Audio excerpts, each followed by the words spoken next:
Welcome to Kitchen Table Talk, a Break the Stigma podcast where real unfiltered conversations about first responder mental health and wellness happen.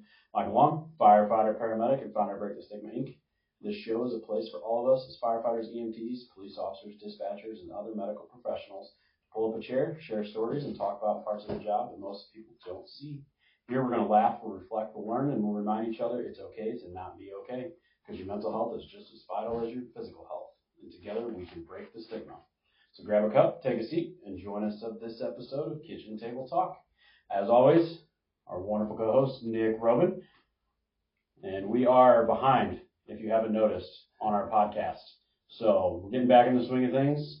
And I think we should hit the ground running on this one. So we'll let Nick do his little welcome back, and we'll get started.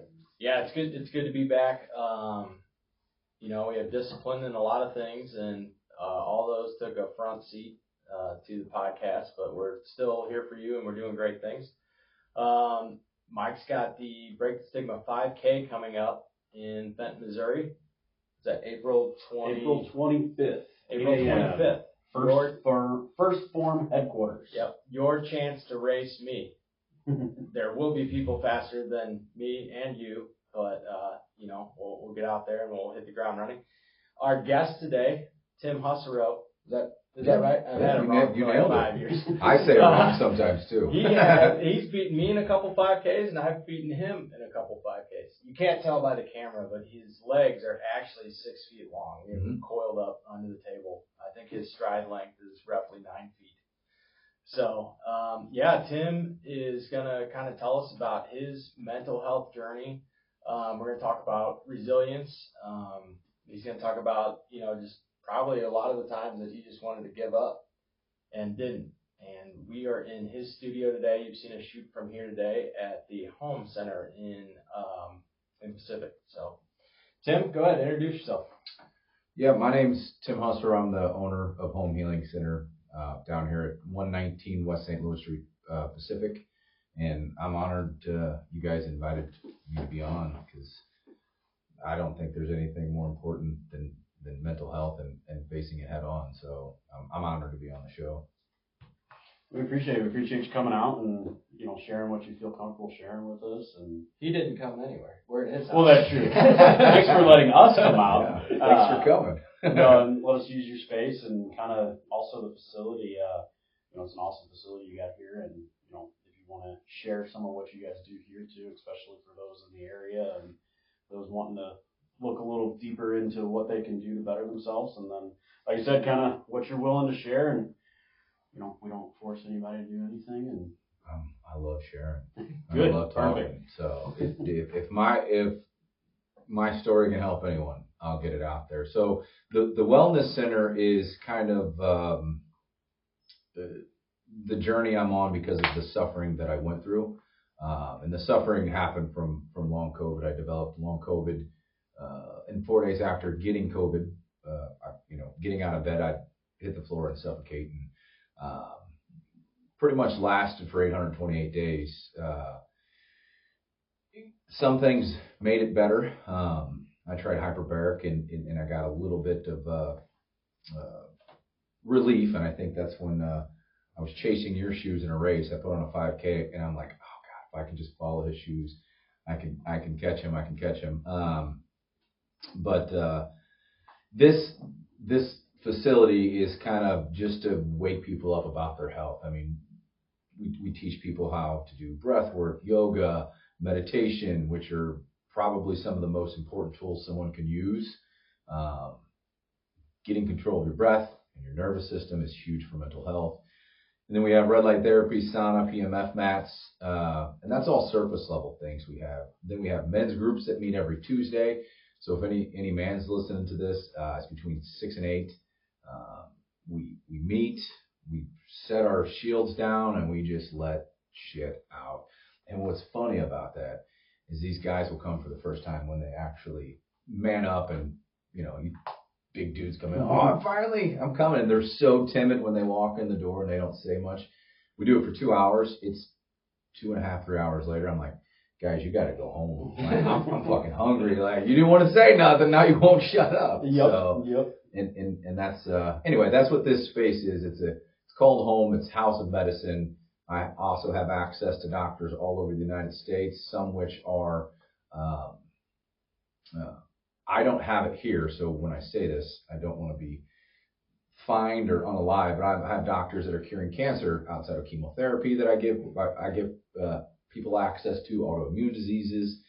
I help out people that are injured by the vaccine. So I have access to all these different practitioners. So I don't want anything. I'm like, hey, check this out. So that in a nutshell is what we're doing here. Just trying to make it cool to take care of yourself before you become like me and not have an option and your health's gone. So yeah, no, I think that's awesome, and it's kind of one of those things is I don't think people really know where to start when it talks about taking care of physical health and mental health until you're like sick or on the dark side of it. Mm-hmm. Like that's when people are like, all right, what do I do now? And then it's like a game of trying to find it. It's like having facilities where you can find things to try, things to do, options.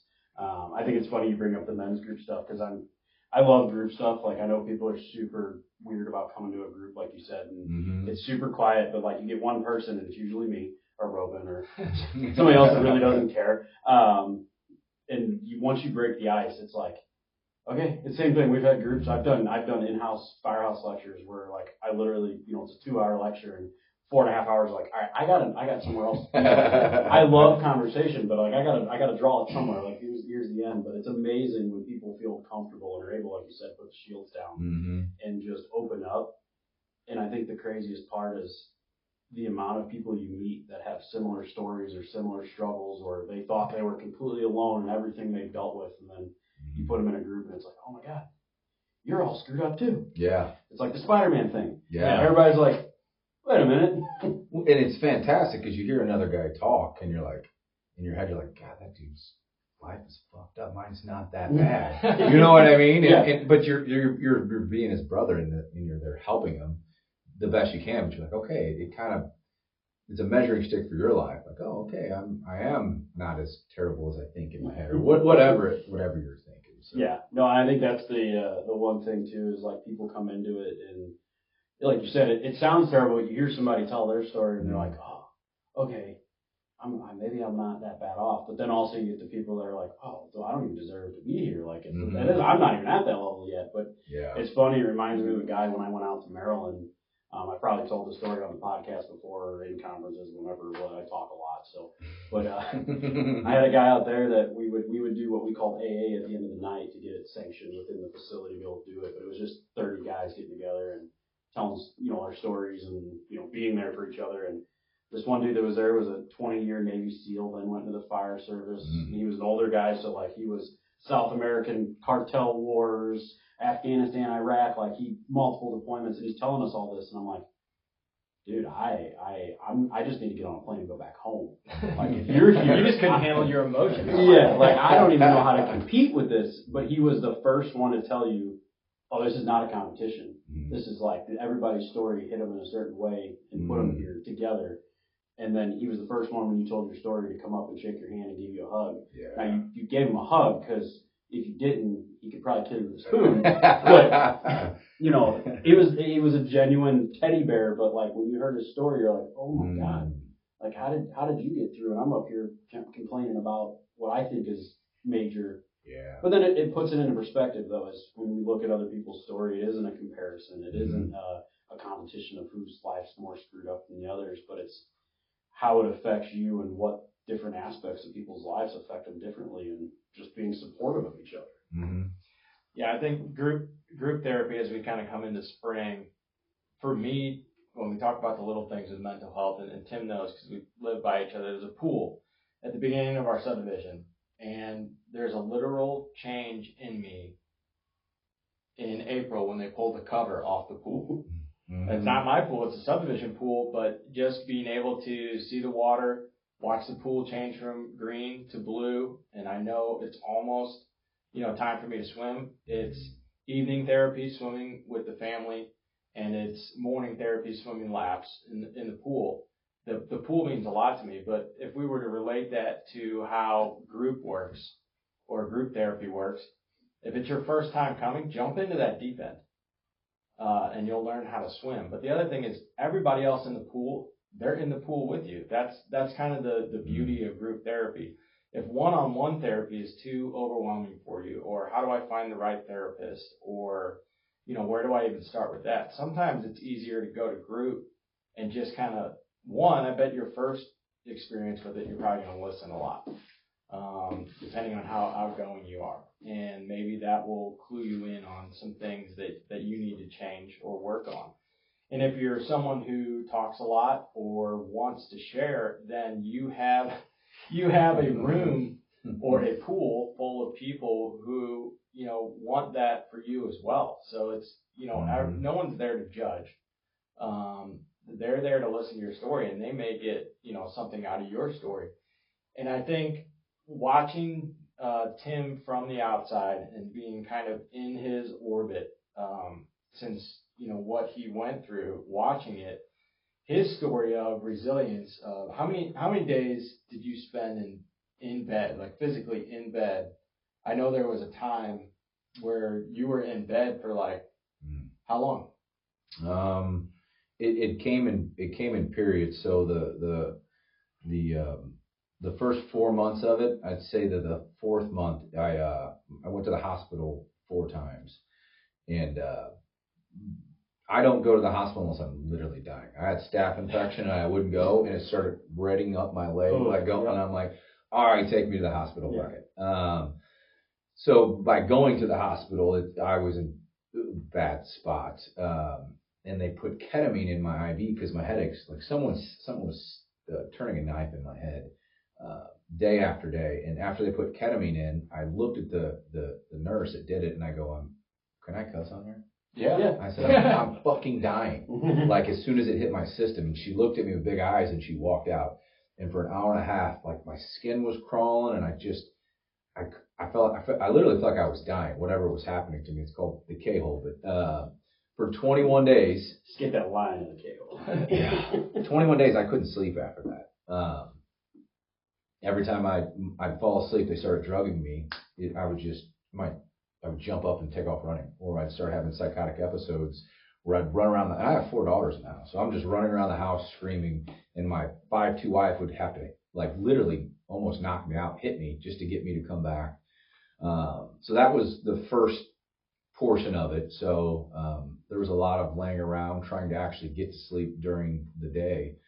And then about 1.5 years in, I actually started making phone calls to people, clients and other people, and saying, hey, I'm done. I can't breathe. I can't get off the couch without collapsing at this point. And I gave up. Well, none of the doctors believe me. Most of the people inside my circle have abandoned me, and it's not for them to pick me up, right? But at that point, I just felt abandoned by everyone. So I started making phone calls and telling people I was toast. Like I literally felt my soul leaving my body, like I was just going to go to heaven at any time. And my daughter walked in the house, and she got an HPV vaccine 8 days prior to the incident that happened. She walked in and hit the ground and started suffocating. And I was like, man, am I hallucinating right now? It's like you're in war, right? I had just terrible PTSD. I'm like, is this really happening? Am I really watching? And it took me a second to get reality to click.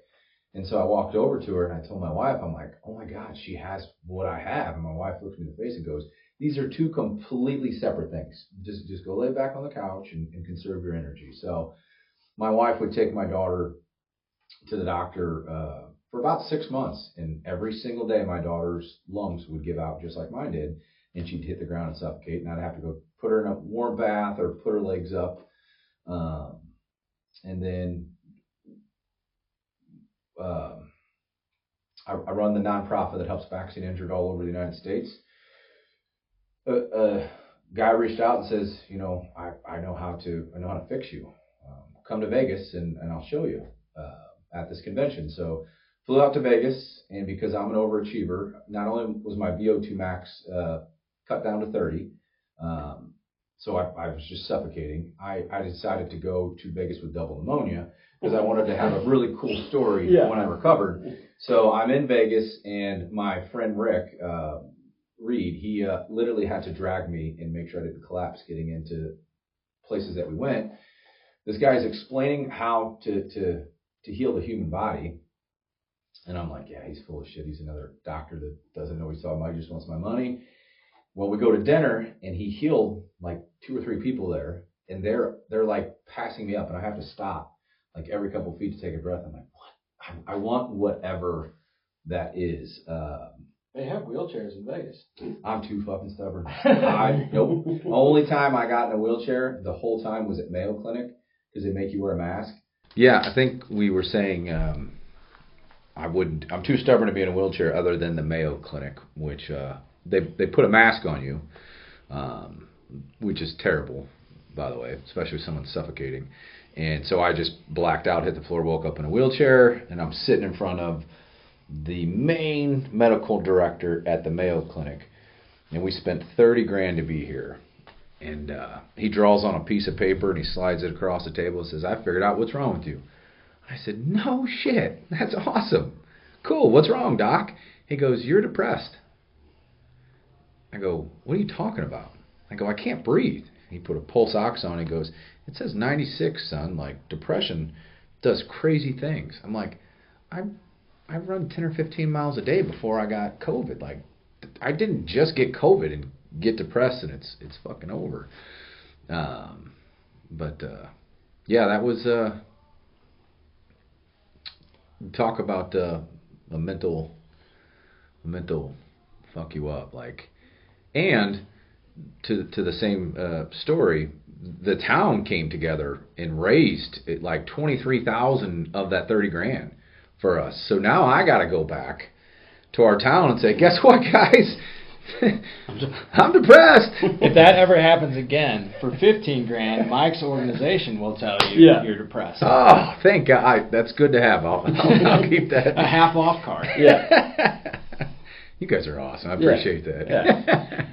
It's the least we can do. Yeah. No, I know what depression is, and I've never. It was anyway. Where were we at? Let's get back on. Well, I mean, I think the main part of the story is,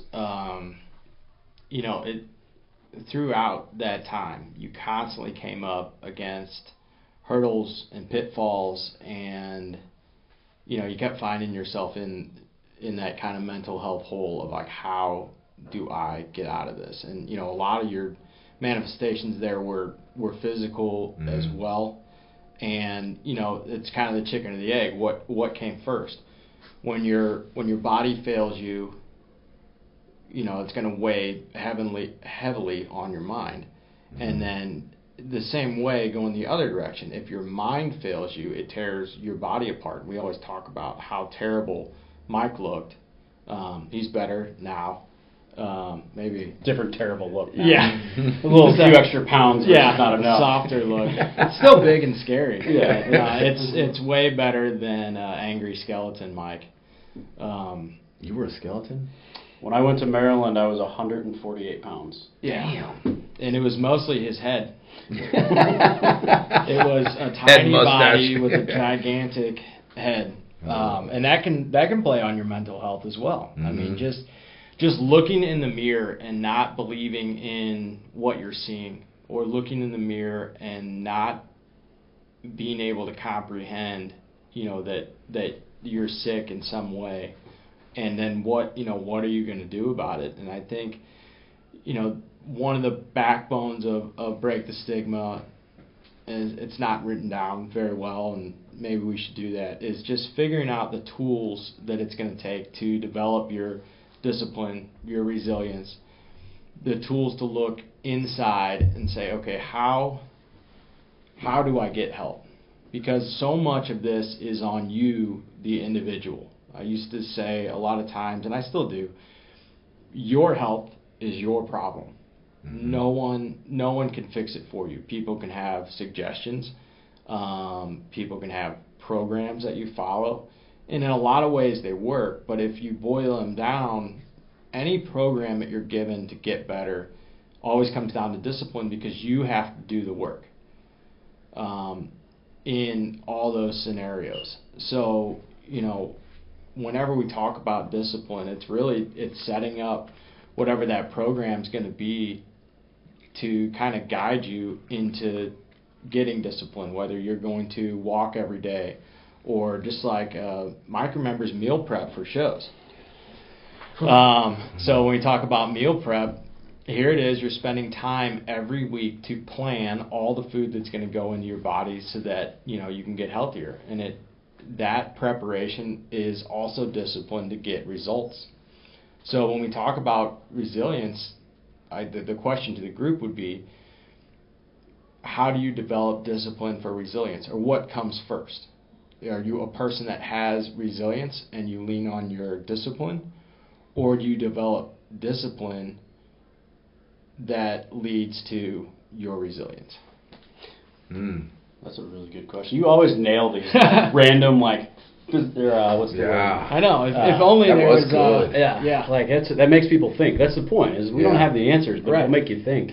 The big thing I had two takeaways out of everything that we just talked about here in the last couple minutes was the discipline thing. I think people need to realize too is discipline is going to come with failure.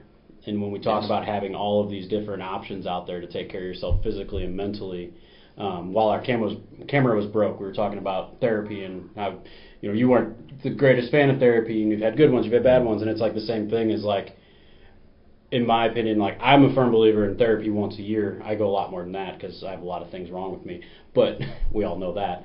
But at one point a year, finding that one person for the third party unbiased opinion, you go in and have a bitch fest.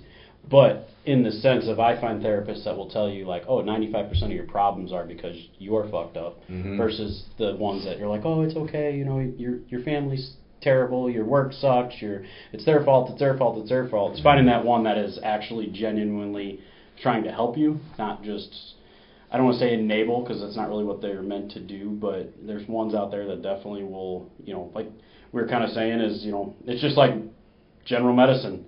If they fix you, what good are you to them anymore? But I think there are truly some out there. They're just, you got to find them that truly have the passion to help, and their goal is to never see you again because they fix your issues. But I think, like I said, with that and with trying cold plunges, with trying sauna, with trying red light or meditation or whatever it is it might not work, but you can't just give up because something didn't work, or it might not work the first time. Yeah. I remember, and I'm sure I've told this story 1,000 times, is when I was told to meditate for the first time in Maryland, I was not a chance. I was I haven't sat still in 30 years. You want me to do a half hour of just sitting here? And they were no, just do the best you can.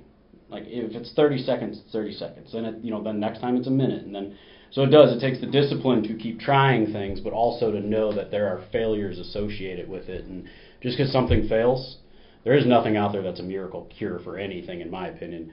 But you got to find the things that work, and then get good at them.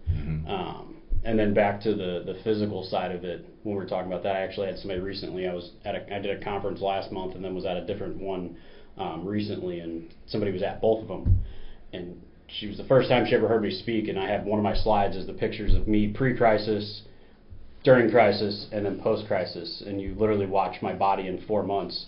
I went from 210 to 148, back up to 200, and she's it really sank when I seen that middle picture of you sitting with your daughter, and you look like a skeleton. And it was 3 months later after the first picture was taken, and she's I guess, and it's what I was getting at, was we're looking in the mirror and seeing the person. It's when do we actually see it? You watched crisis and unfold for me. Yeah. I didn't notice it until I was at that point where my body was failing me, my mind was failed, everything else, and it's how many subtle signs were before all of that we didn't see, because when we look in the mirror, you have to see this blatant image of something wrong to be able to admit maybe it is time to go get some help. And I think that's a hard one that people struggle with too, is admitting like you said with earlier with the shields in the group, it's what are people going to think if I let my guard down and admit something's wrong? I can stick it out. Well, that's what I tried to do, and guess how it worked. Yeah, we're taught to be men in society and suck it up. Yeah. Yeah, don't share, don't let it out. Men don't fucking cry. And that's back asswards. Like, the strongest men I know let that shit out. Yeah. Well, and I think that's the caveat is we've put too much weight into, like, I'm all for the manly man, don't cry, you know, you gotta sometimes just pull your boots up, tie them, and move on. But that doesn't mean we're robots or we're programmed in a way that none of this shit affects us. It's like, I preach it when we do the academy stuff and all that, is like, take care of yourself now so in 20 years you don't do what we did. But also, there's going to be points in your career or in your life where sometimes you do have to just tough it out. That doesn't mean when you're done toughing it out, you can go address it. And I think that's where we're a really all in, all out society. Like, when we find something that is the norm, we're all in on it, or you don't do any of it. There's middle grounds in 99% of what we do. Yeah. I think too, when we go back to the question, you know, what comes first, resiliency or discipline or resiliency? I think the answer is both. And you have to have one before you have the other. So if you're a resilient person, discipline will come easy. And resilience can come from our experiences as a child. If we grew up tough, we handle tough situations better. If we grew up soft and everything was given to us, the first sign of, you know, any type of trouble, you know, we don't handle as well. So if you go back, my tip here would be, if you go back and you look at, you know, places you've been resilient and places where you've been disciplined, you know, how did that work for you? Then there's other people who I think find discipline later in life. I found discipline later in life. It's no secret to our listeners who know me, you know, from the age of, really 18 till about my mid-30s. I was essentially a functional alcoholic. You know, my days off were really centered around alcohol, and it worked. I didn't have any major problems with it. You know, I wasn't missing work because of it, and it was fun. But really, outside of that, I had no discipline. I worked out here and there, but you know, there was no discipline in my life. And once I made the turn and I got away from alcohol, and not entirely, but I learned the discipline of when alcohol was appropriate. And now I can go to things without drinking and be fine, or I can go to things and drink and still be fine. But it's that discipline of kind of like learning how to ride that bike. And whether it's, say your discipline's like walking every day, or working out every day, or meditating every day, or drinking every day, you have to accept all of that with some grace. And I think that's kind of the hard part about discipline, is when you miss whatever it is, or you fail whatever your discipline is, you have to find that grace to be, all right, it's okay, it's gonna get back on that bike. And I think when it comes, that really is the resilience. So when we fail, how do we get back up is kind of the point of resilience. And you know, if you struggle with mental health, it can be a lot harder because we are our own worst enemy. We get down on ourselves way worse than anybody else will, which is always a joke. Like, you can't hurt my feelings because of how terrible I am to myself. You know, yeah, you don't even know what I tell myself. Right. You know, there's nothing like pulling up short on, you know, a 5-mile run when you had, you know, 6.2 slated for the day, and coming down on yourself like, you big piece of shit. And meanwhile, I mean, you did something amazing. And that's where that grace kind of comes into the discipline and resiliency conversation of where are you willing to let yourself fail. And I think that kind of speaks to when we're talking about as men burying emotions, we have no grace to give ourselves to allow for that emotion to occur. And I think that's where a lot of that bottled up anger and frustration comes from that we see in men. I don't know if either of you experienced that, but I like to tell myself what I've learned through my trials is and there's a great book. It's The Obstacle is the Way. So whatever it is in your life, like, we're so easily distracted today, and that's why people suffer so much, is because there's an obstacle in everyone's life. Are you going to distract yourself with social media, drinking, whatever it may be, or are you going to fucking face it? And once you face it, that's when your life levels up and things get easier for you, and you gain more confidence. But I think there just continues to be more levels for your whole life. So I think we all suffer because we're not facing what we should be facing and doing. My own opinion, face the obstacle, don't get distracted from it, and then level up, and then there's going to be another. And that's the cool part about life. Like, you just get to keep growing your whole life, and that's where discipline and resilience comes in. Like, keep the discipline to keep going after what you're supposed to, and no matter fucking what. Like, I seen 36 different doctors, and I was sick for 828 days. They stole $140,000 from me, and I could have quit at any time. But I'm like, nope, this is my obstacle. I read the book while being sick. I'm gonna figure this shit out. And nothing's impossible if you just don't quit. Yeah, I think that's like you said, the key word in there is grow. We have a tendency, it's as things get difficult, we just look at it as a sense of like, well, if I ignore it, or it'll go away, or if I don't face it, I'll just put my efforts over here. And it's like, yeah, you might succeed over here, but this is always weighing on you, and you have no room to get past this, because it's still there. It's still, it's even with me. I still have days that I have shitty days. I still have, my depression, my anxiety. Recent news has brought me back to having anxiety. But I remember that first day I had anxiety again, and I was like, oh shit, like, this is not good. This is like real anxiety. This isn't just the little bit I've had since Maryland. This is the real thing again. And like, my brain went to, oh, here we go again. Like, I'm going to go back down this hole, or oh, do I need to call the doctor and get meds again, or how does this all work? But I'm like, it's in kind of the same, like, as the concept. It's not what I thought, but now you say it, it's the perfect news. Like, oh, no, it's another obstacle. I've tackled this before. It's the new obstacle, and I could either ignore it and just keep trying to get past it and not do anything, or I can face it head on. And luckily, like, with the resiliency and the discipline, I knew what I needed to do for myself. I just needed to remind myself what those things were, and not get in my own head and just say, fuck it, I'm done. Like, I'm not going to deal with it. Yeah. It was like, nope, I know how to deal with this. It's going to take some work, but I got to go to it. And if anything, it made me grow even more from that experience. So, in the starting place, a tip that I tell a lot of people, because I did a lot of reading, is whatever obstacle, whatever you're facing in life, it boils down to something very simple. It's the way we breathe. Like, we get so overwhelmed because, like, it sounds so simple. Like, I'm anxious, I'm depressed, I'm worried. Like, stop and breathe through your nose. That's it. We start breathing through our mouth, which constricts our vascular system, not putting enough oxygen going to our brain. And all of a sudden, we're overloaded. We're like, why am I feeling this way right now? You're not breathing right. Breathing through your nose, it puts nitric oxide into your blood system. It opens everything up. Everything starts flowing.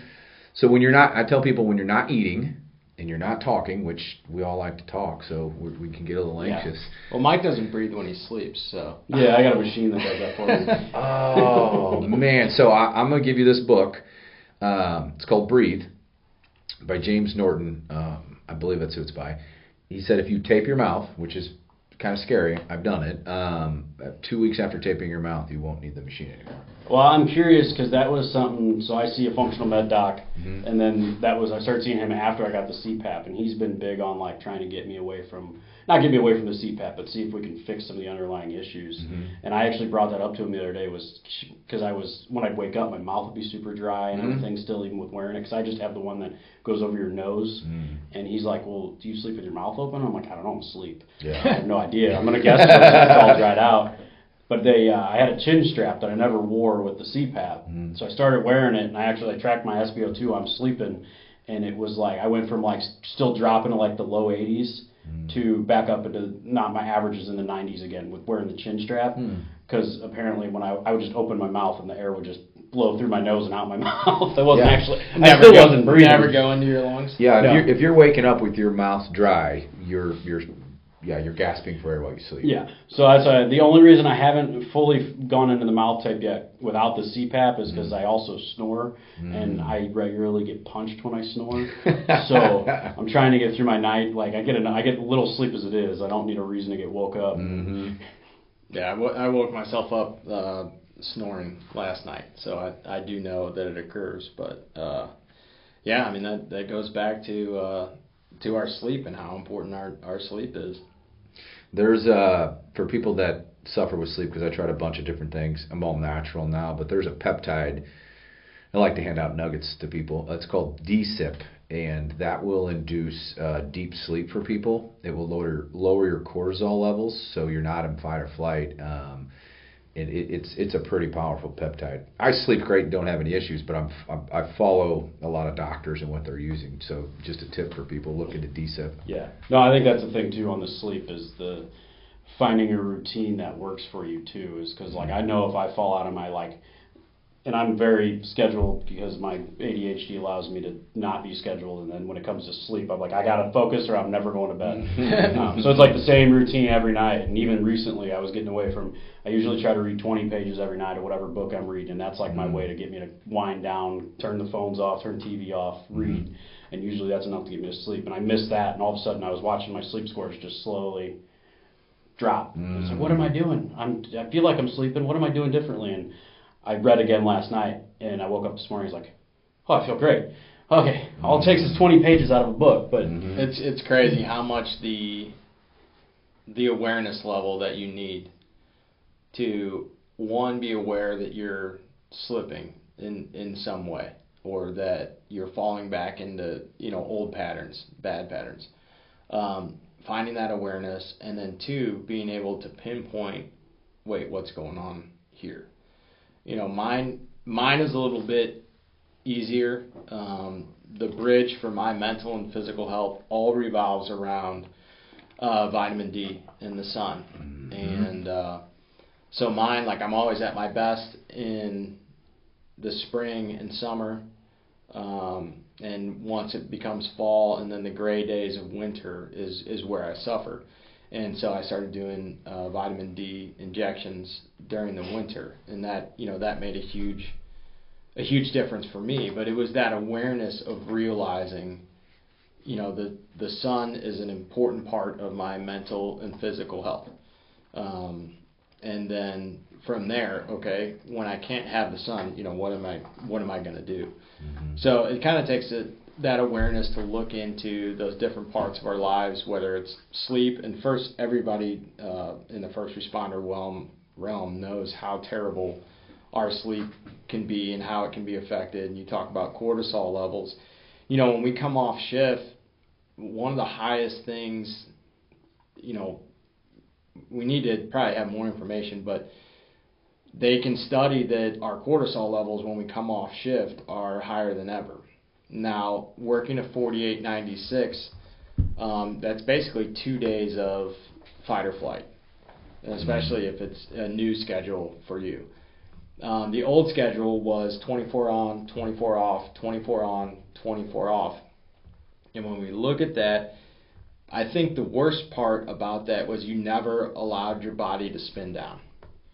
So you had 24 hours of fight or flight. And say you had a bad shift, long shift, whatever.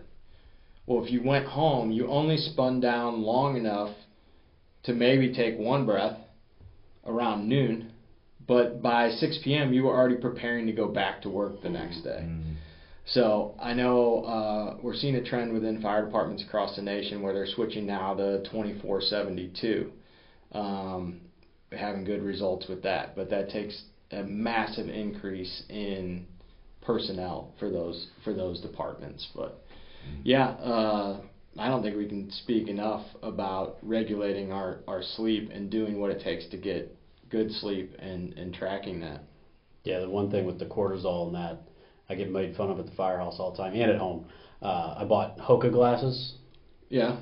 They're red lens glasses, and they're not just blue light. They filter everything that's short wavelength. So I walk around with my glasses that look exactly like this, but with red lenses, so you can imagine the names I get called. Yeah. But even that, it's like a simple fix of like, and it's the guy that Huberman is the one that came up with them, and he always talks about just put them on when the sun goes down, because that's what your body's regulated to, and it helps keep your circadian rhythm back in check, because the blue lights keep your circadian rhythm out. Yeah. And I started doing that, and it does. I can drastically see a difference if I don't put those on at night versus when I do, because I'll be honest, like I'm not good at putting the phone or the computer away, so I'm always working. Even Cheyenne makes fun of me, my wife, because I'll be in bed typing away while she's trying to go to bed. But I'll have the glasses on, so I'm not stimulating. But it's just that one simple thing that can drastically improve your sleep. But it's just finding those things, and I think that's one thing we all fail at, though, when we're talking about sleep, is like we do not prioritize sleep when it comes to being the most beneficial part of our entire mental and physical well-being. Yeah. I know another thing and it's happening this week, and not to get too hippie woo-woo here, but full moons affect me every month, and I don't know what part of me that is. I mean, if it can change the tides of the ocean, it can certainly have effects on us. I think it has stuff to do with parasites inside your body. It probably does. I probably got 10 or 12 of them. I think full moons, they're more active. Yeah, but it's one of those other things, like, when we talk about our awareness, this week, Monday was terrible. I don't think I ever woke up on Monday. I still went through my entire routine, but it just felt like it was at half speed, and I could have gone to bed at any time. And then lo and behold, it's full moon this week. I sleep hotter. I'm tired for the whole week. It's just something really interesting, and just something to be aware of. And now Tim tells me I have parasites. Maybe, I don't know. I'm not a doctor. Just play one on TV. Well, I think it's funny, though, because it's the same concept of the glasses, the full moon. Like, the same thing, what you just said nails it for, I would say, 99% of people, is like, you find something that you think might be causing you an issue, and you address it, it works, or you notice it, or you're aware of it, or whatever, but you're skeptical about telling other people because of what they'll think. Right. And it's like, does your health and well-being not outweigh what other people think about? Right. If your fix to your entire life is the most obscene, crazy thing no one's ever heard or done, but it works for you, why the hell does it matter? Yeah. Like it drives me nuts, and I try to, because I've tried some crazy things to fix myself, and I will be open and honest about all of them. And it's amazing, though, like, when you talk to people and you tell them about certain things, if you start talking parasites or full moons or the planets aligning or whatever, you get down those realms, and there's people that are like, oh my God, this guy's nuts. What the fuck does it matter if it works for you? Right. Yeah. If you're happy and healthy and fulfilled, like, do it. Preach it and do it. Like, and I think that's a part of the stigma we need to get past, is like, if people find shit that works for them, don't dog it. Maybe try it. Yeah. Like, you'd be surprised how many things I've tried that I immediately was like, this sounds absolutely stupid. Like, I'm not even going to put my effort into this. And I was like, in my own, when nobody else was around and nobody knew I was going to try it. Then I tried it. I'm like, oh shit, this works. God damn it. Now I got to admit that I was wrong. I try everything twice except for drinking my urine. That's a real thing that people, and this isn't picking on anyone watching this. I've seen some pretty crazy, like, from their deathbed back to remission, and like cancer and long COVID and all these things. And I'm like, fuck, I've tried everything. So I pee in a cup.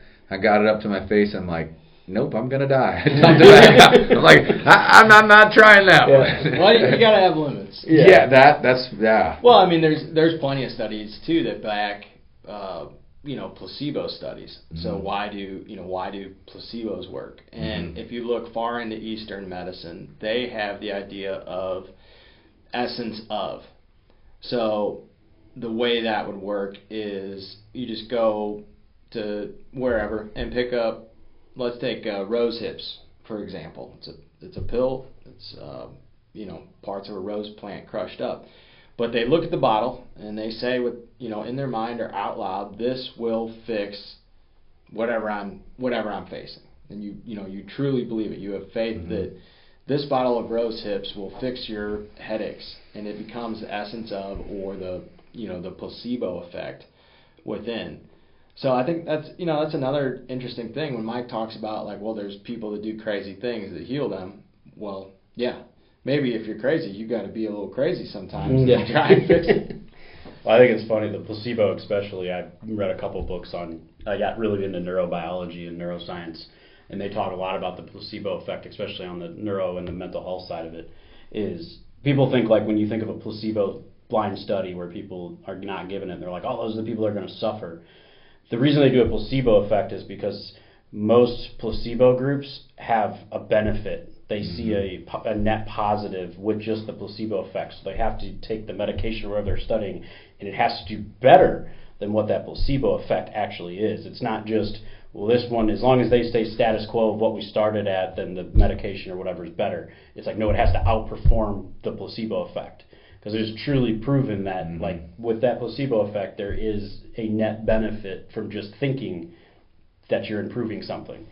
And a lot of these books and kind of getting there, like you said, the hippity-dippity and stuff, and going down the roads of those things, like, they're showing, like, some of this placebo effect is outperforming medications and treatments and things because the mind is able to actually reformulate your body off of what it can actually heal itself doing. Because most of those systems get suppressed when you're depressed or anxious or have something going on, that those immune system, the immune functions and the parts of your neurology and all that is actually meant to fix all of your problems is being suppressed. So when you're placebo affecting yourself into your body thinking it's doing it right, all those suppressions go away. You start to actually fix things. Yeah. I'm not telling you stop taking your medicine or stop seeing your doctor, but there is some true science on the placebo effect when you really start diving into the actual basis of it. Well, I mean, there's some levels of resilience there. Simply it's mind over matter. So, what's your mindset? And it's funny too how we never see how terrible we can be to ourselves or to others. But there's also an opposite side to that. Positive affirmations, growing that group around you that supports, your craziness as long as it's healthy. But, getting in the mindset, that positive mindset. And there's so many reasons nowadays to be in a negative mindset. We are constantly bombarded with the most negative things you can imagine. I mean, you can open social media today and watch a war. Yep.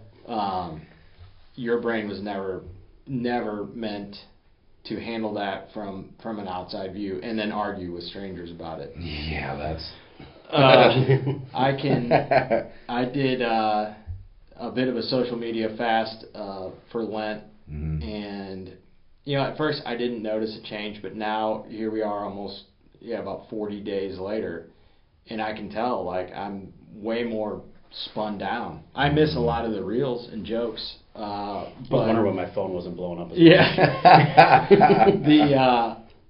But the amount of negative, and it's crazy now, like, kind of being away from it, dealing with some stuff for work, I'll get on there,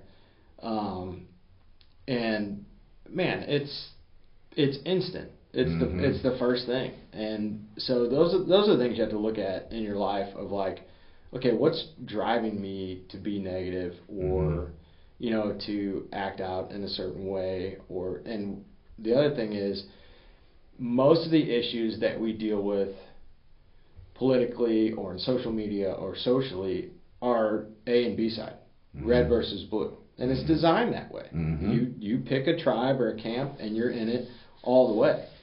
So I guess my only ask would be for your mental health is, if we're choosing sides, choose the positive side of the things that you can actually change in your life.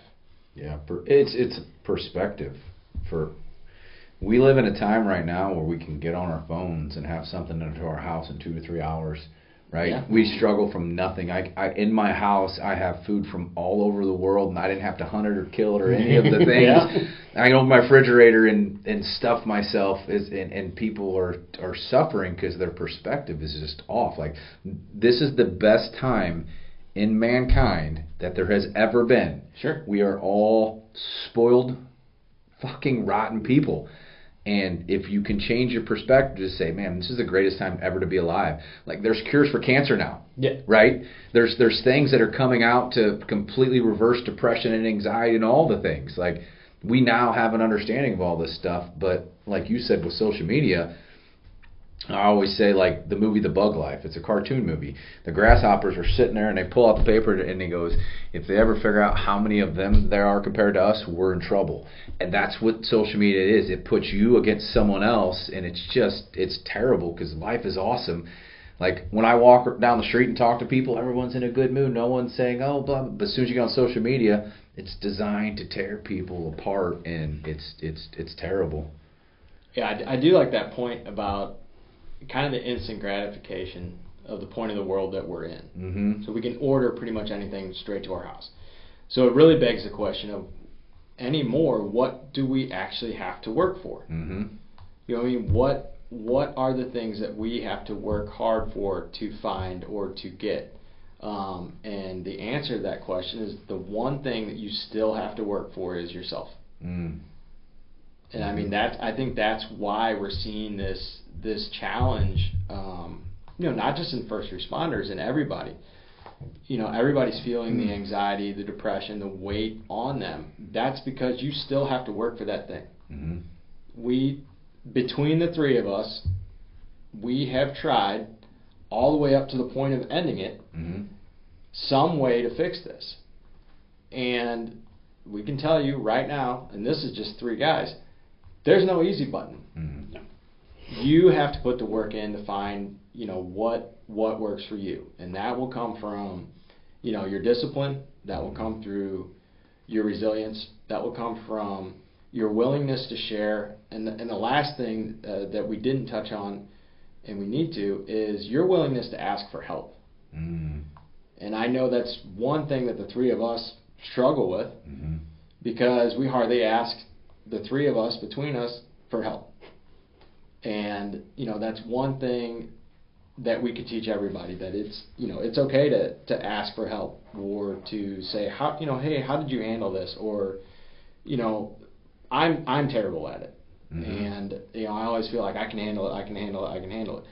And for the most part I do. But what's the cost? Mm-hmm. What's the cost of not asking someone to help you? Yeah, would it have been easier, even though you handled it, would it have been easier and less stressful if you just would have asked for help? Mm-hmm. You don't have to wait until somebody has to fix it for you to ask for help. Sometimes just getting some help through the things you can do on your own takes that load off you. We go back to our bucket analogy or our jar analogy or whatever. It's like, help somebody else empty your bucket. Let somebody else help you empty your jar. You don't have to do it all on your own. No, that's the biggest thing. And no, I think just like any other episode we do, we could keep going for another hour. I got one point to add to what he was saying, though, because and you mentioned his name earlier, Dr. Huberman. Mm-hmm. He says the reason that we're all so depressed with mental illnesses today is because you have, we're created from cave people, right? You have to go out, hunt, kill something, got dopamine from doing it. Now when we wake up, we flip on our phone, the teeter-totter just went up like this, and now you're just getting hit with, you're basically a drug addict. Yeah. You're getting hit with dopamine all the time, and you're doing nothing to work for it. So do fucking hard shit. Do shit that sucks. Yeah. And then you're going to feel better. You always will. Yeah. No, I don't disagree. Yeah, Huberman pointed that out, and I'm like, you guys, we got this teeter-totter, and you only get so much dopamine, right? Well, it's funny that I always make this joke to people, because in therapy, whatever, whoever you're talking to, somebody can tell you the most simple thing, hey, social media is making life harder. And until, the right person tells you in a way that you understand it, mm-hmm. and you get that light bulb moment, you will ignore that all day long. But and I was the same way. People tell me things all the time. You need to do this, you need to do that. And then it literally took somebody telling me the most basic shit from the right person in the right time for me to understand it. And I'm like, oh shit. Yeah, that is right. Mm-hmm. And then I've got 10 other people saying, I've been telling you that for 6 years. Your wife's like, I've been telling you that. Exactly. Yeah, but you didn't care for me the way that person did. Yeah, exactly. That random person that I've never met before that, told me one thing once. No, I think that's a great point. And there's a lot of good, I think, that came out of the conversation today, and I don't know if I'll leave it before we completely sign off. I'll do my normal last words of wisdom, just to spread one more message to our listeners for the end of the episode. So, Robben? The biggest question you can ask yourself is, do I have discipline because I'm resilient, or am I resilient because I have discipline? And if it's neither of those, that's your starting point, moving forward from here. It's my turn to talk. Yep. I was thinking about his question, so I'll be on that all day. So I'm just meant to share some wisdom or whatever you want to say, just to spread to the audience, the listeners, somebody that is something they can take away from today, or also think that we're dumb but still listen to us for some reason. Yeah, so this is probably a 2-minute story, but when I was deathly sick, the only thing I could do was drive my kids to school, and I wasn't sleeping, so I don't know when the incident happened compared to what happened in my driveway. But anyway, I'm in my bathroom, and I'm like, God, you're not real. I don't believe you're real, because every strong, masculine person in my life has abandoned me, and so I don't think you're real. And if you're real, send me a masculine figure right now, because I'm about to take my life. And I don't know what day it was that I was pulling out of the driveway, but my phone rings. And a buddy I haven't talked to in 5 years. I didn't put on social media. I didn't text anyone this. He called and says, hey, what do you want to talk about? And I put the truck in park, and I'm like, excuse me? Like, am I hallucinating right now? And he said, I'm on my way to chop wood at my shed. And God said, call Tim. So kindly, what the fuck do you want to talk about? He said it like aggressive. He's a cop. He was off duty. Yeah. He's like, let's talk. And I'm like, holy shit. He came over and spoke life into me. He baptized me a year later and introduced me to Christ, and that's my message. Like, he poured into me, and now I'm pouring into someone else. So and that's how life is. Sometimes you're going to pour into people, and they're going to pour into you. But if nothing else, my message is like never give up hope, and if you're suffering, help someone else out, because it will take away from your suffering. Like, just keep pouring into other people, and it will come back to you in ways that you can't even imagine. So, yeah.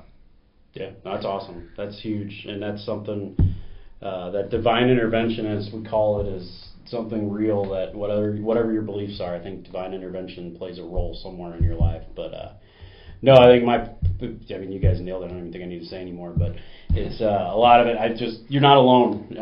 And when you feel alone, I mean, I was there. I was in that same boat where it felt like everybody was abandoning you and there was nobody left.